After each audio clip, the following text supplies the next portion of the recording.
Hi and welcome to the Studio Macro Primeau.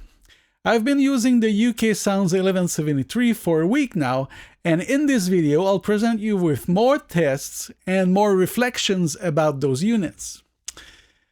Of course, my opinion will certainly change by using them for a longer period of time, but since I've been doing so many tests, I'd rather talk about them right away since it's all fresh in my memory.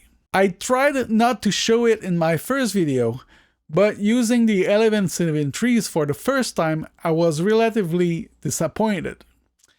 As you saw in the video, I had a few bugs with the outputs levels and the meters not being accurate, and even one of them got stuck when powering down the unit. By the way, click on the link here if you did not listen to it yet. I did communicate with UK Sound by email through their support website, and the only answer I got was you need to send them to us. But sending 2 units to USA and back would maybe take more than a month, and of course the shipping fee isn't cheap. So I took a chance and I opened them and was able to calibrate them quite successfully. You see there is an adjustment behind the attack and release knobs and 2 more near the back of the units near the XLR inputs. I can't be certain at 100%, but if I understand correctly, the one near the attack and release changes how hot the signal enters the compressor. And for the others, the one on your left adjust how much the needle moves, and the other one adjusts the needle alignment so it can be right on 0 dB. So after testing them for hours, both 1173 gives me the same preamp output, and both meters show 0 dB when not compressing, and they have the same movement showing minus 5 dB of compression if that occurs. Following the pseudo calibration I made, I can say that I'm a lot more happy with the 1173. Of course, I still think the quality control should have been a bit better since those preamps aren't cheap. Selling at $1,400 US, I paid them $1,600 Canadian dollars plus tax, meaning a total of 3.5K Canadian. By the way, they are at $1,200 at Sweetwater right now on special price for a limited period of time. So at this price, I would expect a bit more.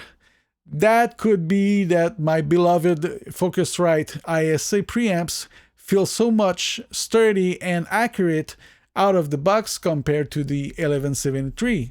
One thing I forgot to mention is that one of the input selector button fell in my hand because its holding screw wasn't tight enough. The little bugs weren't much to fix, but you'd think that on brand new units, nothing would need to be fixed. With all that, there was also the fact that the preamp was not capturing frequencies like the ISA preamps and other preamps I own. Less sub-frequencies and less high frequencies. This obsessed me for a while, and I did try to find why. I changed all the cables. I used my Mytek AD96 ion converter instead of the Universal Audio 4710, the line inputs that I was using. And in all my tests, it did the same thing with the mic input. Strangely enough, the line input does not exhibit the same frequency loss or curve. So it's okay if you're doing reamping some signals that you already recorded. Let's take a few minutes to listen to a few tests on bass drum and snare with and without compression.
Now let's address the question you may all have: should I buy this preamp or not? Honestly, they are good sounding and do a great job on many sources, but they have a strong sound signature, the EQ curve I talked earlier. If you are in to buy your first high-end preamp, I think it will be a better idea to look for more transparent and cleaner preamps, like the Focusrite ISA, the Audient ASP880, or the Daykings, or some Manley, or many others. But if, like me, you already have different preamps with different sounds, the 1173 feels like a good addition to my sonic palette. I very wish I could borrow a true Neve preamp to compare it to the 1173. Sadly, I don't have any point of reference since I never recorded with a real Neve. If you'd like to see a video about this comparison, please write it in the comments below. If we have enough comments, it might convince Neve, now called AMS, to send me a unit to test. I hope you liked this video. If you did, please click on the like button, consider subscribing, hit the bell to get notifications, don't forget to put questions and comments below, and of course, share my videos. It's always a great help.